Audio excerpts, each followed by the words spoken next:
Friends, हम लोग SP card chapter number 4 study कर रहे हैं।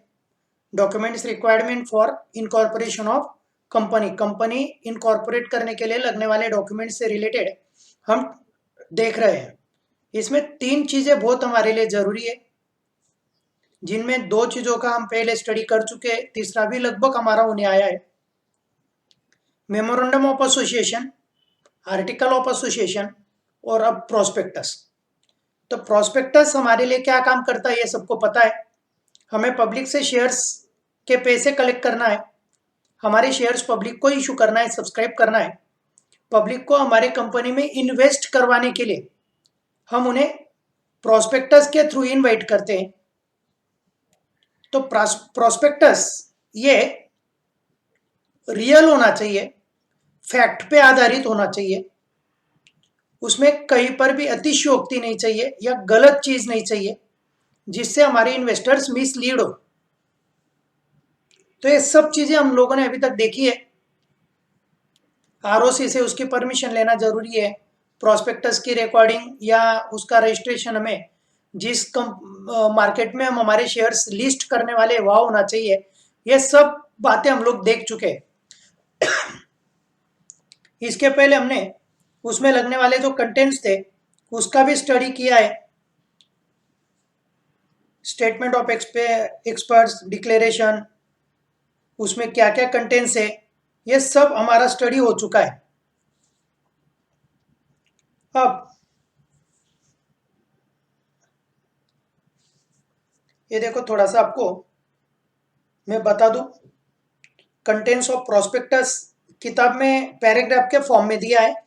यदि आप ये लिखना चाहो तो इसमें थोड़ा क्लियर कट है। इशूइंग कंपनी का नाम होना चाहिए, कंपनी का ऑफिस का full registration address, phone number, email ID जरूरी है। किस टाइप के शेयर्स कंपनी इशू कर रही है, कितने नंबर्स इशू कर रही है, उनकी प्राइस कितनी है वो हमने देना चाहिए। मतलब हम इक्विटी शेयर्स इशू कर रहे हैं या प्रेफरेंस शेयर्स इशू कर रहे हैं, 1 लाख दे रहे, 2 लाख दे रहे, 50,000 दे रहे, 10,000 शेयर्स दे रहे, वो डिक्लेयर होना चाहिए। 100 रुपए का शेयर है, 100 रुपए में दे रहे, 100 का शेयर 120 में दे रहे, कैसे दे रहे वो हमने उसका क्लियर वर्णन करना चाहिए। लीड मर्चेंट बैंकर्स का डिटेल देना चाहिए। What is mean by lead merchant bankers, उसकी देखो मैंने यहाँ पर आप लोगों को जानकारी दी है लीड मर्चेंट बैंकर्स की। Lead merchant bankers are financial institution which guides companies in issuing shares. जो कंपनीज के शेयर्स इशू करने में मदद करती है, ऐसी एजेंसीज, ऐसे इंस्टीट्यूशंस, ऐसे बैंक्स, ऐसे संस्थाएं हमारी लीड मर्चेंट बैंक्स होती है, हमारी लीड मर्चेंट बैंक होती है। रजिस्टर्ड टू द इशू के लिए रजिस्ट्रार से रिलेटेड हमारी जानकारी हम लोग देंगे कि रजिस्ट्रार के पास हमने उसका रजिस्ट्रेशन के संदर्भ में जो भी जानकारी रहेंगी वो हम करेंगे। Name of stock exchange where the shares are to be listed, Bombay stock exchange है, न्यूयॉर्क स्टॉक एक्सचेंज है, कलकत्ता स्टॉक एक्सचेंज है। कौन से स्टॉक एक्सचेंज में आपके शेयर्स सेल के लिए अवेलेबल है उसका हम वर्णन करेंगे। बच्चों, टीवी पे भी म्यूचुअल फंड की एड आती है और नीचे एक डिक्लेरेशन आता है सब्जेक्ट टू रिस्क। तो आप ये शेयर्स लेने में जनरल रिस्क क्या है उसका डिटेल आपको देना जरूरी है, वो हमें प्रोस्पेक्टस में देना पड़ता है। हमारे शेयर्स की बिक्री कब ओपन होने वाली और कितने तारीख तक ओपन रहेगी उसका वर्णन करना जरूरी है। It must also have report on financial information. Financial information से रिलेटेड जो भी रिपोर्ट होगी, ऑडिटर की होगी, सीए की होगी। अभी कंपनी नहीं होगी तो ज़्यादा हमारे पास फाइनेंशियल रिपोर्ट्स नहीं रहेगी, पर हमारा जो प्रोजेक्ट रिपोर्ट वगैरह उससे रिलेटेड जो भी कुछ फाइनेंशियल इंफॉर्मेशन है वो हम लोग प्रेजेंट करेंगे। और सेबी ने कुछ स्पेसिफाइड कंटेंट्स आपको डालने का बोला होगा तो वो हम डालेंगे। अभी जैसे मैंने आपको बोला है कि क्लास में आते वक्त आपको मास्क कंपलसरी है, सैनिटाइजर कंपलसरी है। अब ये क्यों दिया हमने? कि हमें ऊपर से ऑर्डर से, तो अब ये एक्स्ट्रा में हम डालेंगे हमारे प्रोस्पेक्टस में। ये मैं क्लास से रिलेटेड बोल रहा हूँ, कंपनी से रिलेटेड नहीं, एक जनरल एग्जांपल है। वैसे सेबी को लगता होगा कि इस कंपनी का कुछ पर्टिकुलर क्लॉज हमें लोगों को बताना है, तो वो प्रोस्पेक्टस में हमें डालना पड़ेगा। तो ये हो गया आपके contents. Registrar to the issue are agent appointed by company to collect application form and money, maintain records of investors. मैंने थोड़ा सा इसके बारे में आपको थोड़ा सा अलग बता दिया। वो मीनिंग ऐसा है बच्चों इसका कि हमारे शेयर्स इशू करने के लिए एजेंट्स कौन कौन है, किन्हें हमने अपॉइंट किया है, हमारे एप्लीकेशन फॉर्म कहाँ अवेलेबल है, आपको एप्लीकेशन फॉर्म सबमिट करने में कौन हेल्प करने वाला है, उसकी जानकारी हमें प्रोवाइड करनी है, उसकी जानकारी हमें प्रोवाइड करनी है। जैसा है ना, कहीं रहता है कि अमुक अमुक प्रोग्राम है, इसके एंट्रांस टिकट आपको नमन मोबाइल पे अवेलेबल है, मिलाप स्टोर्स पे अवेलेबल है, अमुक जगहों पे अवेलेबल है, ऐसे हम हमारे लेवल पे देते हैं। वैसे कंपनी के शेयर्स के लिए कोई अलग अलग बैंक्स में हमारे फॉर्म्स अवेलेबल रहते, कोई इंस्टीट्यूट्स में अवेलेबल रहते, कुछ शेयर ब्रोकर्स के पास अवेलेबल रहते, जिनके पास भी हमारे शेयर्स एप्लीकेशन फॉर्म अवेलेबल हो गए, उनका डिटेल हम लोग दे देंगे, उनका डिटेल हम लोग देंगे। ठीक है। प्रोस्पेक्टस में कुछ डिक्लेरेशन जरूरी है। There should be declaration by company saying that all the provisions of company act have been complied. Company act की सभी प्रोविजंस हमने फुलफिल की है, पूरी की है, सभी हमने जो प्रोविजंस है उसको फॉलो किया है। With end date the prospectus does not contain anything contrary to the provision of companies act.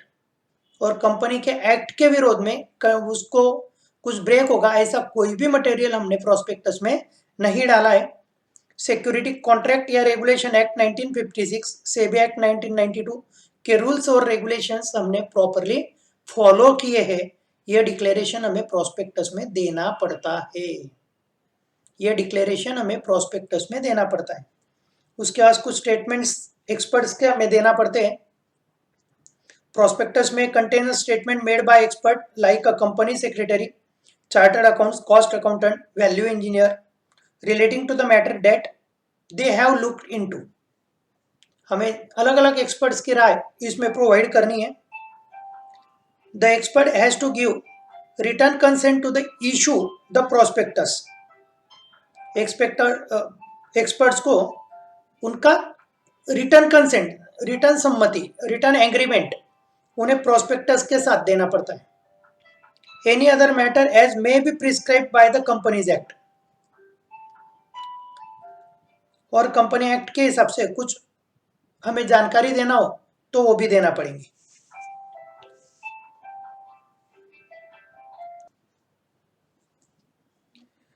तो बच्चों स्टैट्यूटरी रिक्वायरमेंट्स क्या है, ये आज का हमारा मेन पार्ट है। ये एक पार्ट हमारा इस टॉपिक का बचा है, लेक्चर्स में गैप बहुत हो गए। बस अब यहाँ से आपको daily lectures anyhow condition online ही मिलने वाले हैं एसपी के। ठीक है।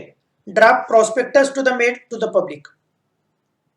प्रोस्पेक्टस का जो भी मजकूर है, ड्राफ्टिंग है, जो भी उनके कंटेंट्स है वो पब्लिक करना है। Draft prospectus filed with SEBI by the company should be made available to the public and to stock exchange where the company want to list its shares.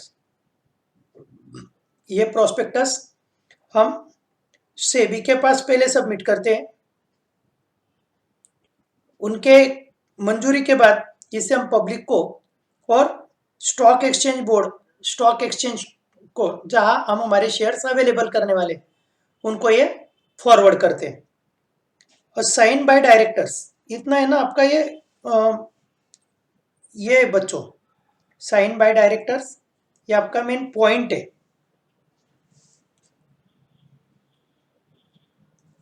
और फिर नीचे हमारा उसका डिटेल है। Prospectus must be sign by all directors और by the duly authorise attorney. हमारे सभी directors को उसकी सिग्नेचर चाहिए, या डायरेक्टर्स ने जिन्हें अधिकार दिए होंगे, अटॉर्नी पावर दी होंगी, उसकी सिग्नेचर चाहिए। रजिस्ट्रेशन ऑफ प्रोस्पेक्टस, प्रोस्पेक्टस का रजिस्ट्रेशन हमने आरओसी के पास करना चाहिए, उसके बाद ही उसे पब्लिक करना चाहिए। डेटिंग ऑफ प्रोस्पेक्टस, प्रोस्पेक्टस की डेट होना चाहिए कि हम प्रोस्पेक्टस पब्लिकेशन की डेट क्या रहेगी वो हमने क्लियर देना चाहिए। पब्लिकेशन की डेट बोलते हैं हम उसे, कि हम ये प्रोस्पेक्टस कब से कब तक वैलिड रहने वाला है। जैसा 4 जनवरी से शुरू हो रहा है और हम लोगों ने लास्ट डेट वगैरह जो भी रखी होंगी, तो वो डेट हम लोग उसमें मेंशन करेंगे। इशूइंग प्रोस्पेक्टस, ये एक वापस पॉइंट है, इशूइंग प्रोस्पेक्टस टू पब्लिक, और फिर नीचे उसका मजकूर है, डिटेल है। Prospectus must be issued to the public within 19 days from the date of registering a copy with ROC. ROC को के पास रजिस्टर करने के बाद 90 दिन के अंदर हमने इसे पब्लिक को इशू करना चाहिए, विद इन 19 डेज। 90 तो बच्चों इसमें की सभी चीजें ध्यान रखो, पांचों के पांचों पॉइंट आपको लर्न करना पड़ेंगे। रिक्वायरमेंट, यदि आपको लीगल रिक्वायरमेंट पूछते हैं, स्टैट्यूटरी रिक्वायरमेंट पूछते हैं, तो आपने जो प्रोस्पेक्टस का ड्राफ्ट किया है वही आपको पब्लिक करना है। जो दुरुस्ती वगैरह करने के बाद आपका रह रहा है उसे पब्लिश करना है। सभी डायरेक्टर्स को उस पर साइन चाहिए। प्रोस्पेक्टस का रजिस्ट्रेशन आरओसी के पास होना जरूरी, उसके बाद से आप पब्लिक को दे सकते हैं। आपकी इशू की डेट, क्लोजिंग डेट, मतलब आपका ये प्रोस्पेक्टस कितने दिन के लिए वैलिड रहने वाला है, वो पीरियड और वो डेट इसमें होना चाहिए। और आरओसी की परमिशन आने के बाद 90 डेज के अंदर आपने प्रोस्पेक्टस इशू कर देना चाहिए। उसके बाद यदि आप करते हो तो ये प्रोसेस आपको फिर से करना पड़ेगी।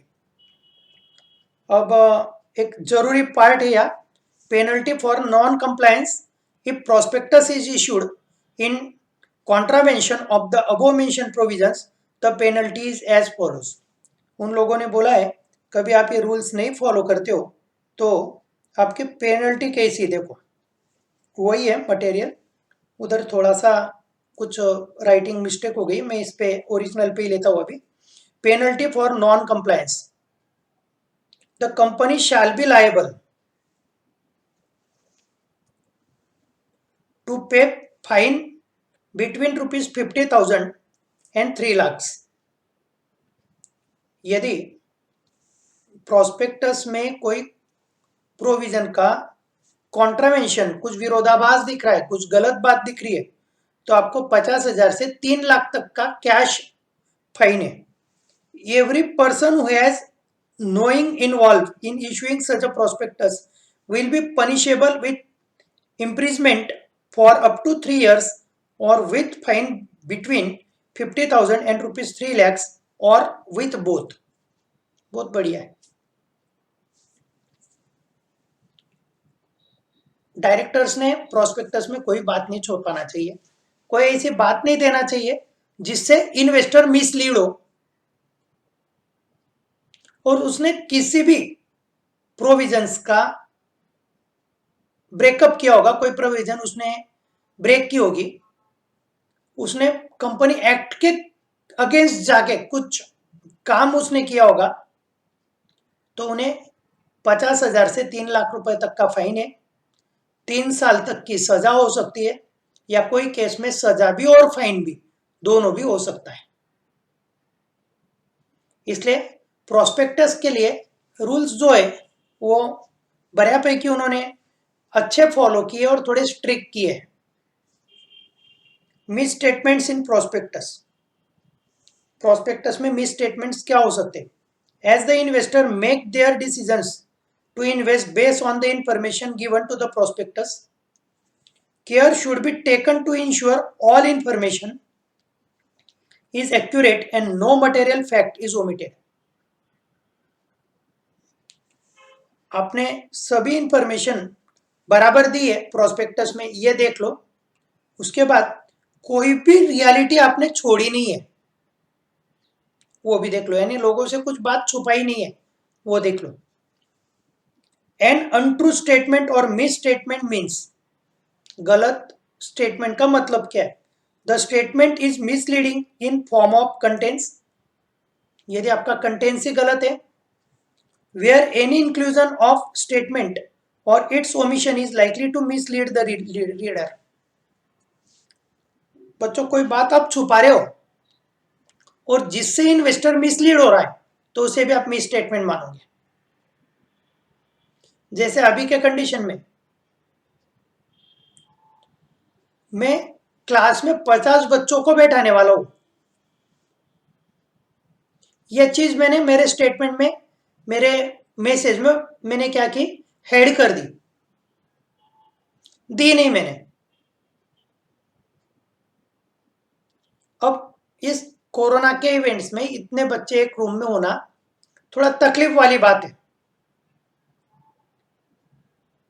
गलत है, और उसे मैंने छुपाया है, तो इसे भी हम मिसलीड बोल सकते हैं।